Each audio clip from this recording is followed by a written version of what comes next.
the Portland Trailblazers select Donovan Clingan from the University of Connecticut. Just like the fajita. I write what I live. The non-spoiler edition, as Adam Silver stepped to the podium to announce Donovan Clingan was the newest Portland Trailblazer after a kind of a wild 15-minute period leading up to the 7th pick.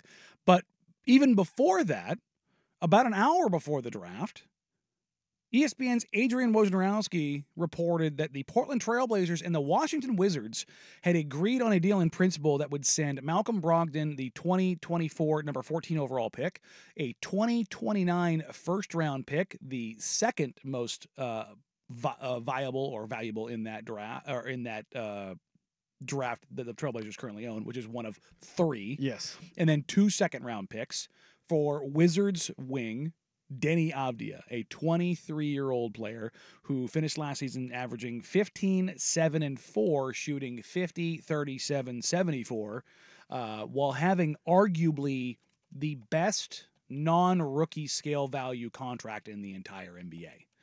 So let's walk through why that's important and what they did and how that all works out. And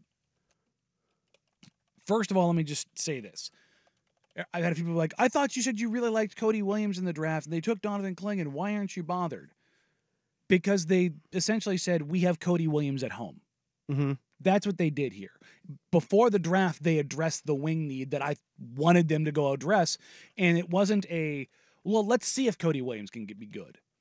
Deni Avdija is legitimately good right now, Jeff. That's the thing. It's not like he's not good in principle. He's gotten better every single year. Yes. And it's the thing is like, just because I think a lot of people aren't familiar with him because he played on a very, like, everybody wants to talk about how bad the Blazers are. Yeah. No.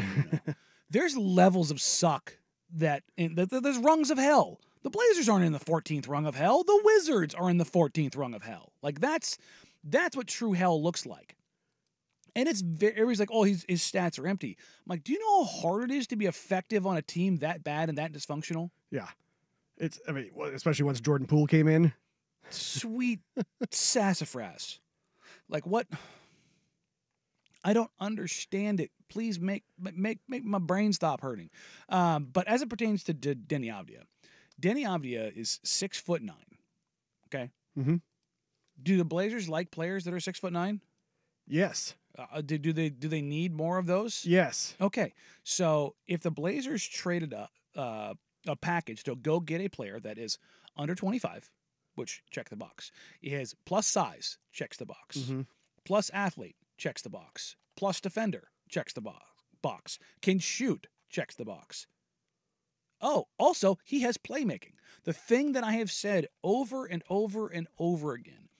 Shooting can be taught. It's probably the easiest thing to teach when you're talking about skill development. The thing that is almost not teachable at all, that is intrinsic, that is you either have it or you don't, is feel and playmaking. Mm-hmm. And playmaking with size is the rarest commodity in the NBA to me. Last season, you take a look at how effective he was for forwards. Tell me if this is a good number, Jeff. Among all forwards in the NBA last year, according to Cleaning Glass, he was in the 89th percentile. That tends to be pretty good. In assist rate. Mm-hmm. 89th percentile. Yes. So you're getting a guy that fits exactly what you want on your timeline. Mm-hmm. His contract is an absolute home run. For those that don't know, his contract is declining in value. Yes. So this year is it's at its highest value. It goes down as the cap goes up. Right. So now he's got 4 years left, right? Mm-hmm. So is this year the first year on that deal? First year of that deal. Okay. So he is under control for 4 years. Mm-hmm. So he'll be 27 going into and with the deal. cap going up, that's a very friendly number. It allows them to do a lot. Yes. Think about this. In his 4th year of his deal, he's going to make $11.5 million or 300% less than Jeremy Grant. Yeah. I mean, what do we figure the mid-level will probably be more than that by then? Oh, it already is. Is it? Yeah. I would imagine mid-level at that point in time is around $15.5 million. So that's a what, as Eddie Murphy would have said, what a bargain. It's his contract is insane, and it's like it's not just about his contract; it's about his contract and his production. Yeah, like that's the thing. So you take a look at as far as where he rates as a creator with his size plus creator. his points per shot attempt, after struggling with his three ball the first couple years in the league, he started knocking down threes, and all of a sudden, his points per shot attempt got him up to the 72nd percentile. You take a look at, and everybody wants to kill Jeremy Grant for rebounding. Rightfully so. He's not a great rebounder. Yeah. Among all forwards, here is where Deni Avdija has rated in defensive rebounding percentage. 94th, 90th, 97th, and 93rd percentile among defensive rebounding forwards. Not too shabby. That is a plus rebounding forward. Yes. So, is he a great, offensive rebounding forward? Not really. He's about average. 57th, 48th, and 60th. So it's again, you kind of average that out. He's slightly above average at minimum. He's not a real high stocks guy, blocks and steals, but he's a good positional defender and disruptor. The big thing about him is his shooting. The change this past year was he became a god from the corners. After shooting roughly 33-ish% through his career from the corners, he shot 48% from three this year. Not too shabby. Which elevated his three-point percentage a truckload. Okay. Well, and what's nice to see is that through his 4 years, as his usage increased, he just got better. Yeah, he's gotten better every year. And but in terms of like shooting percentage and everything. Yeah, no, across the board. That's called what, Jeff? Improvement. Development. Yes. It's not always linear, but here's the crazy thing, guys. Young players get better. Yeah.